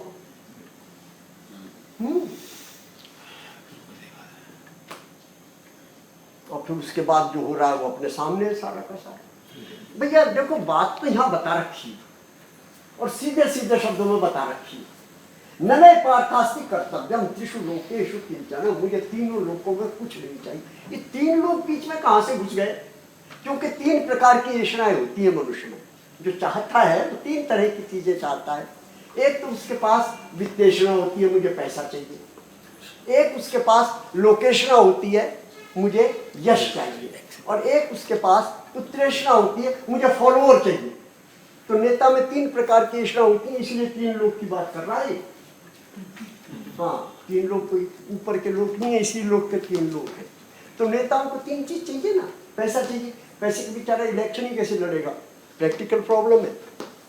और जितना पैसा इलेक्शन लड़ने के लिए चाहिए उतना पैसा व्हाइट मनी से तो हो नहीं सकता, ये बात भी साफ है, ब्लैक मनी से ही होगा। और इलेक्शन तो लड़ रही है बेचारे को, डेमोक्रेसी में राजनेता है तो फिर क्या इलेक्शन नहीं लड़ेगा? तो फिर काय का राजनेता है? तो पैसा चाहिए, वित्तेषणा। और पैसा जो परिस्थिति है वो गलत तरीके से ही होगा, वित्तेषणा। अरे क्या चालू हुआ? हे भगवान, कल से गाना इसका नहीं कोई नहीं, वो ठीक है, ठीक, हाँ ठीक कर रहा, ठीक करो। टाइम हो गया ना इसलिए कर रहा है। मुझे टाइम नहीं दिखे तो क्या, उसको तो दिख रहा है। वित्तेषणा हो गई भैया, लोकेशना। यस, चाहे उलट पुलट कुछ भी करूं, अखबार में नाम छपना ही चाहिए रोज, फोटो सही। ऐसा स्टेटमेंट दे दो, क्योंकि अच्छे स्टेटमेंट पर तो फोटो छपता नहीं है, गलत स्टेटमेंट पे ही छपता है। मैं कुछ बेहूदी बात कर दूं ना तो ही अखबार में आता हूँ, टीवी में आता हूँ तो नहीं आता। ठीक ठीक बात करूं तो नॉर्मल बात है, इसमें क्या है? समाचार है। समाचार तो तब है जब मैंने कोई गलत काम कर दिया। सो उलट पुलट स्टेटमेंट आएंगे, क्योंकि लोकेशना है, टीवी में आ जाए, अखबार में आ जाए, तो लोकेशना। और तो मेरे फॉलोअर ज्यादा हो जाए। अब फॉलोअर बनने का क्या तरीका है भैया? इतनी तो लोगों को फुर्सत है नहीं, और ना मुझ में इतनी अकल है कि मैं ये बतलाऊं कि सिद्धांत क्या है मेरे।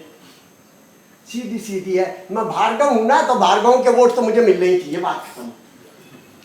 अब मैं क्या हूं और क्या नहीं हूं इसमें, ब्राह्मण हूं तो ब्राह्मणों के बेटे, जाट हूं तो जाट हूं, ये फॉलोअर तरीका हो गया सीधा सीधा। तो 3 ऐसा कृष्ण कह रहा है मैं यादव हूं तो मुझे यादवों के वोट नहीं चाहिए, ऐसा कुछ नहीं है मेरे। अभी तो लालू प्रसाद यादव कह रहा है भाई हम तो यादव है यार, कृष्ण के वंशज है। अरे कृष्ण को पता नहीं था कि वो यादव है, तुम्हें पता है। उसको ये कॉन्शियसनेस नहीं थी कि मैं यादव हूं। गांधी बनिया है, बेवकूफी की बात यार।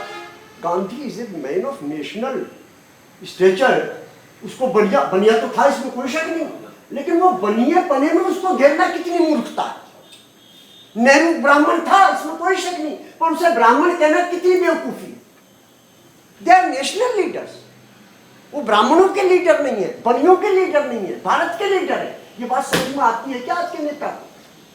आज यादव के लीडर है, जाट के लीडर है, ओबीसी के लीडर है, दलितों के लीडर है, देश का लीडर कहां है जो ये कहे कि मैं किसी का नहीं हूं, देश का? ऐसा लीडर कहां दिखता है?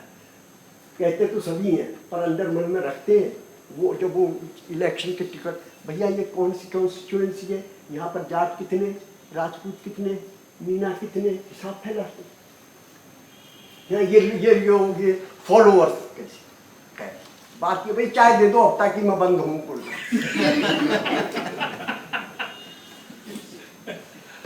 गीता देखो भाई जो बोल रही है सीधी बात है ना। अब समझ में अपने नहीं आवे, या इसको अपन इम्प्रैक्टिकल कह दे, इसका मेरे पास कुछ इलाज नहीं।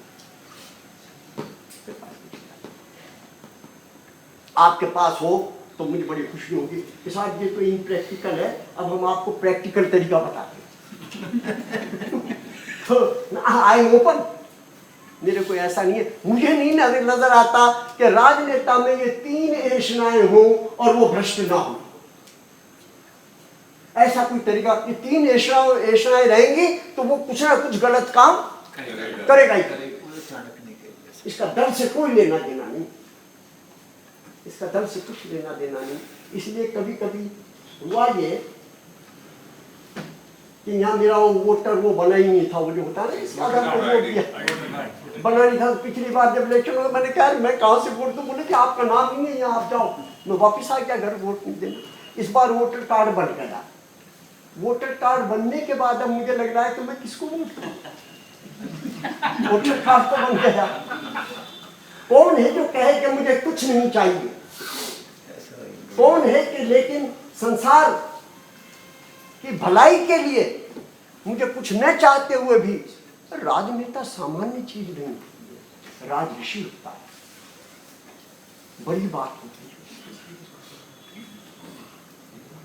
खैर,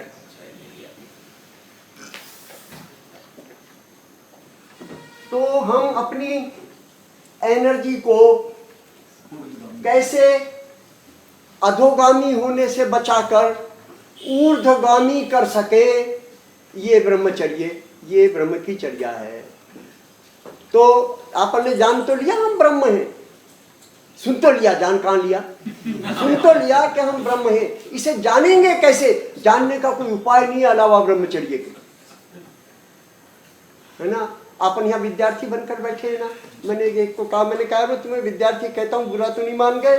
वो कहने लगे नहीं बुरा तो नहीं माना। मैंने कहा बुरा तो नहीं माना, बुरा तो मानना चाहिए। हम लोग इतने बड़े बड़े विद्यार्थी हैं, करना विद्यार्थी में बुरा मानने की? विद्या के अर्थी ज्ञान के इच्छुक है, तो इसमें कौन सा छोटापन हो गया? ज्ञान के इच्छुक है, इसमें कौन सा छोटापन हो गया? खैर, मेरा कहने का मतलब ये है कि कैसे ये रहस्य, ये विद्या, योग विद्या हो गई कि जो ऊर्जा को अधोगामी होने से बचाकर ऊर्ध्वगामी कर सके, इसलिए ब्रह्मचर्य खो गया। तो ब्रह्मचर्य खो गया तो ब्रह्म भी खो गया। वो तो ब्रह्म की चर्या से ही तो ब्रह्म प्राप्त होता है। जब ब्रह्म की चर्या ही नहीं है तो ब्रह्म भी खो गया। ब्रह्म भी खो गया तो जीवन में से आनंद भी खो गया, क्योंकि आनंद का ही नाम तो ब्रह्म है ना। आनंद का ही नाम तो कल मैंने कहा था हम सब पागल हैं। आज मैं दूसरी बात कह रहा हूँ। हम सब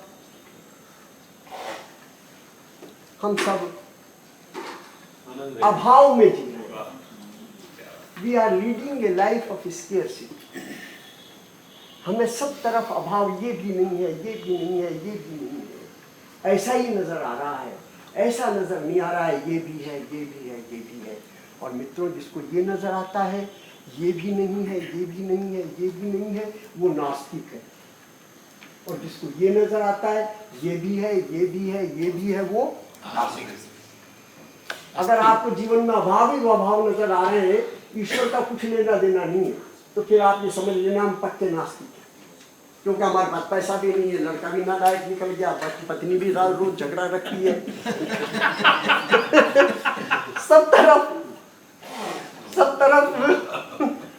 नाना नजर आ रहा है, तो समझ लेना कि आपके जीवन में नास्तिकता प्रविष्ट है।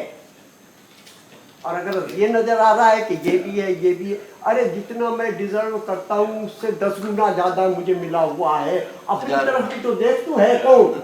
ये भी नहीं है, ये भी नहीं है, ये भी नहीं है, ये तो रट रहा है, तू क्या है ये बतला। Do you deserve? लेकिन गुरुदेव ये भी है, ये भी है, ये भी, उससे तो सारी सेटिस्फैक्शन मिलेगा। आप कैसे लोगे? क्या क्या कर भैया, तुम बीच में आए, क्या खिल गया? कोई बात नहीं, यहाँ रख दो तुम मेरी। क्या वैसा आप जल्दी मत बोलो, इन्होंने कुछ कहा, क्या कहा? मैं तो कह रहा हूँ कि ये भी है, ये भी है, ये भी है, जब ये हो जाएगा तो काम कैसे करेगा आदमी? करेगा काम ऐसे करेगा कि आनंद से करेगा, दुख से नहीं करेगा। आनंद में से काम आता है, दुख में से काम नहीं आता है, समझो बात को। दुख से तो डिप्रेशन होता है। तो मेरा बार-बार वो वही आके खड़ा है, वही तो सनातन बात कर रहे हो। मेरे पास ये भी है, मैं तो आलस से कर रहा हूँ। सनातन प्रश्न। ओहो, आपने जब गीता सूत्र में पढ़ रहा था तो आपने पता नहीं सुनी कि नहीं सुनी? मेरी बात सुनो। नहीं, जब कृष्ण ने उत्तर दिया उस उत्तर को फिर से आपने गुरुदेव कृष्ण की बात की, आपने अर्जुन की तो दी, अर्जुन की तो सब कुछ तो नहीं हो सकते। आपके सबसे पुराने शिष्य है ये बात सत्य है कि सब कृष्ण हो नहीं सकते, ये तो मत कहो। हो सकते हैं, है नहीं ये कहो, समझो। हो नहीं सकते मत बोलो, हो नहीं सकते हैं ये कह दिया आपने तो आप वेद से बाहर हो गए। क्योंकि वेद तो कह रहा है कि जीव वो ब्रह्म वो ना पर है। जीव ब्रह्म रूप है। हो नहीं सकते ये मत कहो, है नहीं ये कहो, है नहीं एक बात है, होने चाहिए नहीं दूसरी बात है। कृष्ण है नहीं ये एक बात है, मुझे कृष्ण बनना नहीं है ये आदर्श है क्या मेरा? तो फिर गीता ना पढ़े। अगर कृष्ण मेरा आदर्श नहीं है, माने मेरा टारगेट नहीं है कि मुझे वो बनना है जो कृष्ण है, अगर वो टारगेट नहीं है तो गीता ना पढ़े। अपन उसी चीज को तो पढ़ेंगे, उसी व्यक्ति की तो बात करेंगे जो व्यक्ति हमारे लिए आदर्श है, मॉडल है, रोल मॉडल है। किसने रोल मॉडल यार कौन बोल दिया था कोई, वो दिल्ली की घटना है, खैर एक आदमी बोल दिया था बेचारा, उसकी बड़ी मार पड़ी उसको। उस आदमी ने ये कह दिया, दिल्ली में कॉन्फ्रेंस हो रही थी कि मेरा रोल मॉडल ये भी नहीं है, ये भी नहीं है, ये भी नहीं है, बड़े बड़े आदमियों के नाम ले दिए। तो बड़े बड़े आदमियों के जो अनुयायी थे वो उसके पीछे पड़ गए कि यार तूने ये कैसे कह दिया कि ये भी रोल मॉडल मेरा नहीं है, ये भी नहीं है, ये भी नहीं है, ऐसा तू कैसे बोल दिया? उसके पीछे पड़ गए। मान लो मैं यहाँ ये कहूँ खड़े होकर, देखो जी मेरा रोल मॉडल महात्मा गांधी भी नहीं है, और वो गोलवलकर साहब भी नहीं है, और कार्ल मार्क्स भी नहीं है, और ये तो उनके जो अनुयायी कहेंगे अरे बेवकूफ़ी क्या कह रहा है तू, ऐसा कैसे बोल रहा है? प्रश्न यह है कि यहाँ गीता की कक्षा में मेरा रोल मॉडल कृष्ण है, मैं कृष्ण नहीं हूं एक बात है, मैं कृष्ण होना चाहता हूं, है ना? ये बात तो आप समझे नहीं समझे? तो फिर अर्जुन है, एग्रीड, अर्जुन कृष्ण नहीं है, एग्रीड, अर्जुन को कृष्ण होना है। नहीं तो गीता का उपदेश ही क्यों दे रहे कृष्ण, और अर्जुन सुनी क्यों रहा है बेवकूफ? क्या कृष्ण बंद करो यार ये बकवास, मैं जैसा हूं वैसा हूं, तू अपने घर बैठ, ये कह देना चाहिए सीधा सीधा। हाँ बिल्कुल, जिसकी बात माननी नहीं, जिस जैसा होना नहीं, तो क्या आपन कृष्ण है नहीं, पर आप तो कृष्ण बिहारी हो ना, कृष्ण कुमार है। जनक का भी तो उदाहरण दिया ना उसी में। जनक का छोड़ो, इनके पिता ने जब इनका नाम रखा था तो ये समझकर रखा था कि रोल मॉडल कृष्ण होगा, इसलिए इनका ये नाम रखा था, वैसे ही नाम नहीं रख दिया था।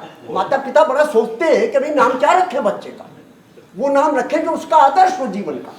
तो आपके माता पिता ने तो आपको आदर्श दिया था, अब आप मानते हो कि नहीं जी, तो आपको स्वतंत्रता है, माता पिता कोई बंधन नहीं है। नहीं स्वतंत्रता नहीं साहब, इन्होंने अपने ग्रैंडसन का नाम कृष्ण ही रखा है। कृष्णम रखा जी। हाँ, तो एक ही बात है ना, कृष्णम किससे हुआ? अरे इन्होंने ये रखा जो मैं समझा कि कृष्ण तो है सो है, इसमें मैं और जोड़ दो ताकि कृष्ण के अलावा भी कुछ और हो सके। छोटी मोटी लिबर्टी, इसलिए कह रहा है ग्रैंडसन का नाम भी कृष्ण ही रखा है। मेरा कहने का मतलब ये था, एपीजे कलाम साहब कहा करते हैं, बढ़िया बात कहते हैं, अपने लक्ष्य ऊंचे रखो, keep your AIIMS your targets high, है ना? अपना लक्ष्य क्या है इस कक्षा के अंदर? ब्रह्मत्व की प्राप्ति। आपन यहाँ किसी लिए बैठे हैं? ब्रह्मचारी बनकर। ब्रह्मचारी माने विद्यार्थी, विद्यार्थी का पुराना नाम ब्रह्मचारी है, क्योंकि वो विद्या किस काम की जो आदमी को ब्रह्म ना बना दे, इसलिए विद्यार्थी नहीं ब्रह्मार्थी है। यहाँ पर आप जाने, आपका काम जाने भैया, मैं नहीं समझता मैं गलत बोल रहा हूँ कि ठीक बोल रहा हूँ। आप लोग मुझे रोकते टोकते क्यों नहीं है दोनों? मैं अभी यही कह रही थी कि आपने आधुनिक संदर्भ में नास्तिक की बहुत बढ़िया सकारात्मकता रखता है। अरे ये परिभाषा मैंने नहीं दी है, पाणिनि ने दी है। अब आप मेरी बात सुनो, इस बात को आप पाणिनि से जोड़ लो, सूत्र जोड़ लो, नहीं याद हो तो अस्ति व्याकरण है पाणिनि, वो नास्तिक और आस्तिक का अर्थ बता रहा है। एक ग्रामेरियन, वो धार्मिक व्यक्ति नहीं है, he is not a religious leader, he is a grammarian. कह रहा अस्ति नास्ति दिष्टम मतिर्यस्य, इससे आस्तिक नास्तिक शब्द बनते हैं। मैं जब प्रोफेसरशिप की इंटरव्यू देने गया था जोधपुर में, तो ये प्रश्न मेरे से पूछा था एक्सपर्ट्स ने कि आस्तिक क्या होता है, नास्तिक क्या होता है। तो सौभाग्य की बात, मुझे पाणिनि का सूत्र याद था, तो मैंने कहा जी पाणिनि के अनुसार आस्तिक वो है जो कहे कि है, नास्तिक वो जो कहे नहीं है, नहीं है, नहीं है। एक्सपर्ट्स बड़े खुश हुए और मैं प्रोफेसर बन गया। मेरा सिलेक्शन हो गया इस जवाब। मैं लीडर था दिल्ली यूनिवर्सिटी में, प्रोफेसरशिप का इंटरव्यू देने गया था, मेरा सिलेक्शन हो गया था। और भी 2 4 5 सवाल हुए, उनमें ये भी एक सवाल था, है ना? वो ये समझते थे कि भार्गव जो है ये दर्शन का आदमी, इसको ग्रामर नहीं आती है, और ये सवाल ग्रामर का था। प्रोफेसरशिप, अगर ग्रामर नहीं जाने तो प्रोफेसरशिप नहीं दी जाए। तो मुझे परख रहे थे कि इसको ग्रामर भी आती है कि नहीं आती है। तो ये सवाल कर लिया, प्रश्न ग्रामर का था, व्याकरण का प्रश्न था। अब मैं इतनी कच्ची कौड़ी नहीं खेला था, ग्रामर पढ़ी हुई थी। मैंने फटाक से जवाब दे दिया तो मैंने, तो ये बड़ा भारी सूत्र है, मुझे तो इसने प्रोफेसर बना दिया था जहाँ तुम पढ़ने आई मेरे पास। हाँ, है ना, ये स्टूडेंट है वहाँ जोधपुर में पढ़ी है मेरे से, है ना? तो ये बड़ा सीधा, ये पाणिनि ने कह दिया बेचारे ने, मैं नहीं कह रहा हूँ इसको, इसका ईश्वर से लेना देना कुछ नहीं। वेद, लोग कहते हैं कि नास्तिको वेद निंदक है, मनु ने कह रखा जो वेद की निंदा करे वो नास्तिक है। कुछ नहीं है इस चक्कर में। वेद की निंदा करे माने ज्ञान की निंदा करे, बात खत्म हो गई, सीधी सीधी। वेद माने ज्ञान, कोई पुस्तक का नाम नहीं। हाँ, नास्तिको वेद निंदा करे, ज्ञान की निंदा करे, उसको ज्ञान से क्लास से बाहर निकालना ही पड़ेगा। अगर कोई यही कहने लगे भार्गव साहब जो आप कर रहे हो सब बकवास है, तो उसको क्या कहूँगा, भैया नमस्कार है। सीधी सी बात, बिल्कुल ठीक। यहाँ आवे तो ये तो उसके बेसिक कंडीशन है ना कि वो उस ज्ञान के लिए आ रहा है जिस ज्ञान को यहाँ दिया जा रहा है, और किसी को बांध कर लाया नहीं जा रहा। मैं अपने साथियों को कहता रहता हूँ, यार किसी को जबरदस्ती मत लाओ, या पकड़ हाँ, हमें तो हमें नहीं आना है तो नहीं, जबरदस्ती पकड़ के क्यों परेशान कर रहे, ये करते रहते। वो कल पकड़ लाया था पेड़ को कि साहब आप आज भी है। नहीं, बैठे बैठे बैठे, अरे बैठे हुए भैया मेरे सामने, बैठे। हाँ हाँ, अरे कल इन्होंने कह दिया कि आप आते क्यों नहीं है। मैंने कहा क्यों कह रहे हो नहीं आते, काय को परेशान कर रहे हो लोगों को। ऐसा है, देखो एक आस्तिक का दूसरा भी अर्थ बतला दूं आप। मेरी दृष्टि में परमात्मा क्योंकि सर्वशक्तिमान है और सर्वज्ञ है और दयालु है, इसलिए जिस व्यक्ति के लिए जहाँ पर जो भी सर्वोत्तम है उसे वहाँ पर वो उपलब्ध करा रहा है। हर क्षण चींटी से लेकर हाथी तक सब, जिसके लिए यहाँ आने में कुछ हित है वो यहाँ आएगा ही आएगा। जिसका हित नहीं है यहाँ में, कहीं अन्यत्र हित है उसका, कोई हित ऐसा नहीं है उसका, कहीं अन्यत्र हित है, वहाँ उसको परमात्मा ले ही ले जाएगा, है ना। आपन ज्यादा चक्कर में नहीं पड़ना। ठीक है, कल आपन अभी भैया मैं फ्राइड तक आया भी या नहीं आया कह नहीं सकता, आधा ही आया हूँ। अभी तो कार्ल मार्क्स बाकी है, ये सब आधुनिक संदर्भ है। कार्ल मार्क्स बाकी है और आइंस्टाइन बाकी है।